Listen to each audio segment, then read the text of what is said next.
Hello friends, welcome to all. आज मैं आपके लिए जो वीडियो लेकर आ रहा हूँ, देखिए बहुत इंपॉर्टेंट वीडियो स्टॉक मार्केट से रिलेटेड। देखिए, लर्निंग को हमेशा प्रायोरिटी पे रखें। अर्निंग अनलिमिटेड होंगी, अर्निंग अनलिमिटेड होंगी और रिस्क कैलकुलेटेड, मिनिमम रिस्क यानी कि कैलकुलेटेड रिस्क। अब आप कहोगे यार ऐसा कौन सा हथियार है अर्निंग अनलिमिटेड रिस्क मिनिमम। चलिए देखते हैं, समझते हैं, एग्जांपल के साथ देखेंगे। और आगे बढ़ने से पहले मैं आपको बता दूं, अगर आपने अब तक चैनल को सब्सक्राइब नहीं किया तो जल्दी से सब्सक्राइब कर ले, साथ के साथ बेल आइकन को प्रेस कर ले, जिससे आपको नोटिफिकेशन आती रहेगी। और टेक्निकल एनालिसिस सीखने के लिए आप मेंबरशिप ज्वाइन कर सकते हो। डीमैट अकाउंट के लिए वीडियो के डिस्क्रिप्शन में ऑलरेडी आपको लिंक्स दिए, उन पर क्लिक करके अपना डीमैट अकाउंट ओपन कर सकते हो। जी हाँ, आज बात करते हैं Asian paints limited. Regular basis में आपको स्टॉक्स में कुछ लर्निंग के लिए, कुछ आगे आने वाले टाइम के जिसमें अच्छा मूवमेंट हो सकता है, तो अपने बेसिस पे जो हमारी जो एनालिसिस होती है वो आपके साथ शेयर करते रहते हैं। और किस तरीके से रिस्क को मैनेज किया जाता है, इसके ऊपर हमारा मेजर फोकस होता है, क्योंकि रिटेल निवेशक अक्सर रिस्क मैनेजमेंट में थोड़ा कंजूसी करता है, रिस्क मैनेजमेंट में, और कोशिश करता है शेयर को जब वो आसमान पे हो तब खरीदने की। लेकिन शेयर भाग रहा है, भागते हुए भी आपको करेक्शन देगा, वो इंपॉर्टेंट पार्ट है। जब वो करेक्शन देगा तो आपको अपॉर्चुनिटी दे रहा है, और वो करेक्शन का रेजोल्यूशन आपने देखना है। ऐसा नहीं कि भाग रहा है तो उसको खरीद लो, ऐसा नहीं। बिल्कुल करेक्शन के रेजोल्यूशन पे आपको प्रॉपर, जहां पे रिस्क कम से कम हो, आपको मौका मिलता है। और आज एशियन पेंट का स्टॉक में क्यों लेके आया हूं आपके लिए। आज 2478 का इसने हाई टच किया, ऑलमोस्ट हाई के आसपास ही क्लोज हुआ है। एशियन पेंट की जब बात आती है तो भाई ये स्टॉक बड़ा स्टॉक है। यहाँ पे अगर आप 5% 10% का भी मूवमेंट कैप्चर कर लेते हो ना, तो उसी में ही आपको अनलिमिटेड गेन मिल जाता है। 10% का मतलब समझ रहे हो, ये फ्यूचर एंड ऑप्शन ग्रुप का स्टॉक है, एफ&ओ स्टॉक है, बड़ा स्टॉक है, लार्ज कैप स्टॉक है। तो यहाँ पे 10% का मतलब अगर कुछ दिनों के अंदर आपने 10% की मूवमेंट कैप्चर, मतलब अनलिमिटेड पैसा आपने कमा लिया, ये मान के सोचिए। इस तरीके से ये बड़े स्टॉक्स है, क्योंकि और यहाँ पे इतना जैसे स्मॉल कैप और मिड कैप की तरह ऐसा नहीं कि 20% 25% के मूव जो है रेगुलर बेसिस पर आते रहते हैं। इसमें 5% 10% जो भी आपने देखा, उतना एरिया भी बहुत होता है। देखिए जरा, 2.5 लाख करोड़ के आसपास का मार्केट कैपिटलाइजेशन हो चुका है। ये स्टॉक बहुत ही, मैं कहूँगा, पेंट की दुनिया का मार्केट लीडर है। इसके बाद अगर इसके और स्टॉक्स को देखते हो तो आपके पास कौन कौन से आते हैं। बर्जर पेंट, आपके पास नेरोलैक, एक्जो नोवेल, लेकिन ये सबसे लीड पे है। और उसके बाद बाकी छोटे प्लेयर हैं। बर्जर पेंट भी है बड़ा प्लेयर, लार्ज कैप का स्टॉक है, लेकिन इसके कंपैरिजन में हल्का पड़ जाता है। अब आज क्यों रडार में आया, देखिए रडार में कोई स्टॉक, जब भी मैं आपको आजकल वीडियो जितनी भी क्रिएट करता हूं तो उसमें कोशिश होती है कि आपको लर्निंग मिले मैक्सिमम। इस स्टॉक को आप देख सकते हो कि म्यूचुअल फंड वालों ने भी इसमें माल बेचा था अब तक, और FII ने माल खरीदा था पिछले 2 क्वार्टर में। रडार में आने का कारण मैं आपको बताता हूं। देखिए इस चार्ट को देखिए, ये मंथली लायंस अटैक हमारे जो भी हम अपने लर्निंग मेंबर्स के साथ शेयर करते हैं, उनमें से एशियन पेंट एक था। लायंस अटैक मतलब एक बड़ी कैंडल, उसके बाद छोटी कैंडल, यानी कि पानी पीने रुका है। आप बार बार सुनते होंगे इस कॉन्सेप्ट को कि भाई शेयर पानी पीने रुका है, कभी भी भाग सकता है और तैयार रहो। और ये हथियार जो है ना, ये बहुत बड़ा हथियार होता है, इस हथियार को समझ ले। लेकिन यहाँ पे सबसे इंपॉर्टेंट बात है कि इसको यूज कैसे करना है। अब आप सोचोगे, कभी भी इसको यूज करने की सोचोगे तो वो आपके लिए टफ हो जाएगा, मुश्किल हो जाएगा। लेकिन इस हथियार को किस पॉइंट पे यूज करना है, कैसे करना है, कौन से वाले टाइम पे ये बहुत प्रिसाइज होता है, बहुत बढ़िया होता है, कैसे एंट्री, कैसे स्टॉप लॉस मैनेज किया जाए, ये सब लर्निंग का पार्ट है। ये आपको आना चाहिए इस हथियार को, कि कब इसका मैक्सिमम फायदा आप उठा सकते हो। जब आपने ये चीजें सीख ली ना, तो फिर आप इसका पूरा भरपूर फायदा उठा सकते हो। और जब हमने यहाँ पे पिछले, यानी कि 1 वीक पहले जब ये मंथ एंड हुआ था, और मंथ एंड के बाद कितने दिन हुए हैं, आज बीच में 4 दिन जो आप दिसंबर की स्टार्टिंग के थे, उसके बाद आज एक और दिन, 5 दिन कुल हुए। और 5 दिन में स्टॉक ने हमको जबरदस्त जो है जंप ऑलरेडी दे दिया है। और मैं आपको इसीलिए बताने आया था कि क्यों ये स्टॉक हमारे लिए इंपॉर्टेंट रहा। अब मैं आपको देखिए दिखाता हूं आपको क्यों। क्योंकि जब आपने देखा होगा, ये स्टॉक 2 बार हमारे रडार में आया, एक इस मंथ की कैंडल के बाद, ये छोटी कैंडल, फिर से इसने बड़ी कैंडल के बाद इतना बढ़िया, बहुत ही स्मूथ सेटअप दिया, तो ये हमारे रडार में फिर से आ गया। और आप देख सकते हो कि 2200 के लेवल से ऑलमोस्ट 2500 के लेवल के आसपास का जंप, ऑलमोस्ट मैं कहूंगा, आप देखिए 300 रुपए पर शेयर का जंप इस महीने में अब तक जा चुका है। 300 राउंड ऑफ करके आप देखिए 300 के आसपास, चलिए 300 नहीं तो आप देखोगे 250 ही लगा लीजिए, तो 10% से ऊपर का मूव ये है जो आपने अब तक इसमें पिछले 5 दिनों में कैप्चर किया। यानी कि एक हफ्ते के अंदर जब आप 10% का मूव इतने बड़े सेक्टर में, इतने बड़े स्टॉक में, तो सोचिए किस तरीके से आप इसमें कमा सकते हो।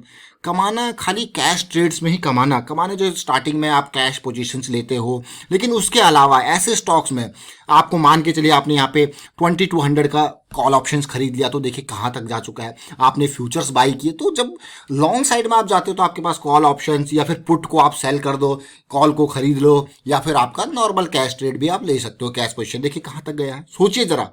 इस तरीके से जब आप सोचोगे, अब आप कहोगे यार ये और रेगुलर बेसिस ये स्टॉक में खाली आपको लर्निंग के लिए लेके आऊँ। अभी जो मैं आपको क्रिएट बता रहा हूँ ना, ये सारी लर्निंग पर्सपेक्टिव के लिए। इससे पहले आपने देखा होगा सन फार्मा के बारे में हमने बात करी, कल वीकेंड पे ही हमने एचडीएफसी एएमसी के बारे में बात करी, अरविंद के बारे में हमने बात करी थी। देखिए कहाँ तक वो शेयर भागे। और वीकेंड पे दीपक फर्टिलाइजर, जीएनएफसी की बात करी थी, मैदानी स्टॉक की बात करी थी। तो जितने भी स्टॉक हमें मोमेंटम देखने को मिलता है, तो मोमेंटम के टाइम पे आपके लिए लेके आते हैं ताकि आप उनको एग्जीक्यूट कर पाए। लेकिन हमारा मेन गोल होता है भाई, एज अ रिटेल इन्वेस्टर आपको कभी नहीं भूलना है कि डिसीजन मेकिंग आपकी है। उस डिसीजन मेकिंग के ऊपर what will be your exit plan. You need to plan exit things early. मैं कहूँगा एंट्री से पहले आपको एग्जिट पता होना चाहिए। अगर चीज़ें आपके हिसाब से नहीं चलती तो आप क्या करोगे। अगर आपने इस चीज़ पे मास्टरी कर ली कि आपके हिसाब से चीज़ें नहीं चल रही, तब आप क्या कर रहे हो, तो फिर आप मतलब मान के चलिए कि आप बहुत लंबे समय तक मार्केट में रहने वाले हो। अब इस स्टॉक में ये देखिए, ये वो करेक्शन था, ये वो करेक्शन का रेजोल्यूशन था जो मंथ एंड पे आपका पूरा हो चुका था। और मंथ एंड के बाद आप देखिए क्या रैली देखने को मिली है। मतलब बड़ी कैंडल छोटी कैंडल का कॉन्सेप्ट आपने देखा, लेकिन इसको समझना छोटे टाइम फ्रेम पे इंपॉर्टेंट है। यही नहीं, मैं आपको डेली टाइम फ्रेम पे लेके चलूंगा और फिर से बात करेंगे इस पूरे के पूरे पार्ट की। जब हम करेक्शन रेजोल्यूशन के बारे में बात कर रहे थे ना, तो पिछले 5 दिन तो आपने देखे, लेकिन अगर मूवमेंट देखोगे तो 27 नवंबर की कैंडल ने आपको सारा मोमेंटम बता दिया था। भाई हम फुल मोमेंटम में आ चुके हैं। और इस करेक्शन रेजोल्यूशन को देखिए, ये ज्वाइंट का जब फॉर्मेशन हुआ, ज्वाइंट मतलब ये जो ये स्ट्रक्चर आप देख रहे हो ना, हाँ, ये आपका इम्पल्स करेक्शन इम्पल्स। जब इम्पल्स दोबारा स्टार्ट होती है तो यहाँ पे एक ज्वाइंट का फॉर्मेशन होता है, तो ये ज्वाइंट कैंडल। तो स्टॉप लॉस अक्सर ज्वाइंट के बिल्कुल लो पॉइंट से थोड़ा सा नीचे आपका लगाया जाता है। तो यहाँ पे मैं कहूँगा 2100 रुपये का मेरा स्टॉप लॉस एंट्री पॉइंट। आप पूरी के पूरे अगर करेक्शन को बिल्कुल सेफ साइड चल रहे हो तो इस कैंडल के क्लोजिंग के बाद ही आप देखिए यहाँ पे 2200 के लेवल पे आप एंटर कर सकते हो तो आराम से। लेकिन रिस्क कितना है, मात्र 100 रुपये का रिस्क है। और इंपॉर्टेंट लर्निंग, भाई अगर आपकी रिस्क टेकिंग कैपेबिलिटी जितनी है उतनी ही शेयर खरीदो, बाकी साइड में रख दो। फ्यूचर एंड ऑप्शंस को एक बार को भूल जाओ। अब मैं इस शेयर को खरीदने जा रहा हूं, मेरी रिस्क टेकिंग कैपेबिलिटी है मात्र और मात्र कितनी, 2000 रुपये की, यानी कि मैं कहूँगा 2200 रुपये की मेरी रिस्क टेकिंग कैपेबिलिटी है। तब उसके हिसाब से मैं यहाँ पे, क्योंकि 100 रुपये का यहाँ पे टोटल हुआ है, उसके हिसाब से मेरे नंबर ऑफ शेयर्स होंगे। अगर यहाँ पे क्योंकि 100 पॉइंट का आपका रिस्क है, और अगर मैं 10 शेयर खरीदता हूँ तो भी 1000 रुपये का रिस्क होता है। समझ रहे हो इस बात को, 10 शेयर खरीदता हूँ तो भी 1000 रुपये का रिस्क होता है। अगर मैं 20 शेयर खरीदता हूँ तो 2000 का मेरा रिस्क है। तो उसके बेसिस पे अपनी पोजीशन साइज को हमेशा अपने रिस्क के हिसाब से चूज किया कीजिए। और जैसे जैसे चीजें आपके, मैं कहूंगा, फेवर में जाती जा रही है, तब आप पोजीशन साइज इंक्रीज कर सकते हो। वो आपके लिए एक एडेड एडवांटेज होता है। अब बहुत सारे लोग कहेंगे यार ये तो एक बहुत ही बढ़िया पोजीशन बनी यहाँ से लेके यहाँ तक, वो भी बहुत कम रिस्क के साथ। अभी तो ये भाग ही रहा है, कितना ऊपर भागेगा, क्या टारगेट होगा। टारगेट की बात मैं आपको बताता हूं। देखिए बहुत सारे लोग ये क्वेरी पूछते हैं कि टारगेट क्या होगा, लेकिन मैं आपको ये कहता हूं कि भाई टारगेट फ्यूचर किसी ने नहीं देखा। जब आप यहाँ पे एंटर कर रहे हो तो आप कोई टारगेट लेके एंटर नहीं कर रहे हो।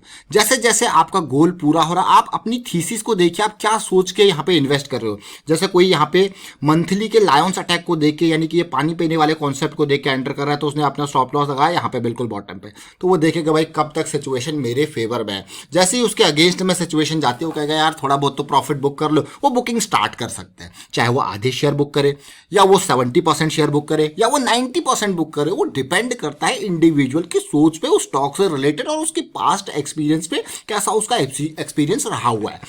तो ये जो डिसीजन मेकिंग प्रोसेस है ना, ये एक दिन में नहीं सीखा जाता। ये आपके ऊपर होता है, जो आप किस तरीके से चीज़ों को हैंडल करते हो उसके ऊपर होता है। अब आगे आने वाले टाइम की बात करेंगे कि आगे आने वाले टाइम पे स्टॉक में कैसा क्या हो सकता है। बहुत सारे लोग सोचेंगे यार अब एंटर कर लेते हैं, लेकिन मैं आपको ये कहूँगा भाई देखिए डेली पे मूविंग एवरेज से कितना दूर चला गया है। देखिए मैं जब भी स्टॉक के मैं एंट्री की बात करता हूँ तो हमेशा मैं सोचता हूँ कि मूविंग एवरेज के जितने क्लोज एंट्री की जाए ना उतना बढ़िया है, क्योंकि वहाँ पे हमारा कम से कम रिस्क है। तो 2200 से 2300 के रेंज में बढ़िया यहाँ पे एक रिस्क मैनेज्ड रिस्क था, कैलकुलेटेड रिस्क था। अब ये दूर जाने लग गया। इसका ये मतलब नहीं कि और दूर नहीं जा सकता है, जा सकता है, बट फ्रेश एंट्री वालों के लिए, फ्रेश एंट्री जो नई पोजीशन जो इंक्रीज कर रहे हैं उनके लिए तो बढ़िया है, कोई दिक्कत नहीं, थोड़ा थोड़ा पोजीशन इंक्रीज कर रहे हैं, लेकिन पूरी की पूरी फ्रेश एंट्री के लिए अब ये रिस्की लगेगा आपको। समझ रहे हो मेरा जो मेन जो गोल है, जो किस तरीके से, क्योंकि अब आपको क्या पता आप क्या प्ले कर रहे हो, what you want to play now. सोचिए यहाँ पे अगर आप मंथली के लायंस अटैक को प्ले कर रहे हो तो आपका एंट्री पॉइंट आपको पता है, वीकली के करेक्शन रिजोल्यूशन को प्ले कर रहे हो तो आपका एंट्री पॉइंट आपको पता है, यहाँ पे डेली पे आप देख रहे हो इसको प्ले कर रहे हो तो आपको एंट्री पॉइंट पता है। लेकिन अब इस भंवर में ऊपर ही तरह भाग गया, अब क्या प्ले कर रहे हो। जरा गोल सबसे पहले ask yourself what is your goal, what you want to play, उसके बाद आपको एंट्री लेनी है। लॉन्ग टर्म वाले लोग जो वीकली को प्ले करते हैं वो तो देखिए उन्होंने यहाँ से स्टार्टिंग की होगी 1800 के लेवल से, जब इसका करेक्शन रिजोल्यूशन यहाँ पे स्टार्ट हुआ। उसके बाद ये छोटे छोटे पॉइंट उनके लिए पोजीशन साइज इंक्रीज करने वाली बात होती है। तो फिलहाल मैं वाइंड अप करता हूँ इस वीडियो को। उम्मीद करता हूँ वीडियो आपको अच्छा लगा होगा। अगर आपको ये वीडियो अच्छा लगा तो वीडियो को शेयर करना बिल्कुल भी ना भूले। वीडियो को शेयर कीजिए, लाइक कीजिए, चैनल सब्सक्राइब नहीं कर तो जल्दी से सब्सक्राइब कर ले, साथ के साथ बेल आइकन को प्रेस कर ले जिससे आपको नोटिफिकेशन आती रहेगी। And thank you for watching the video.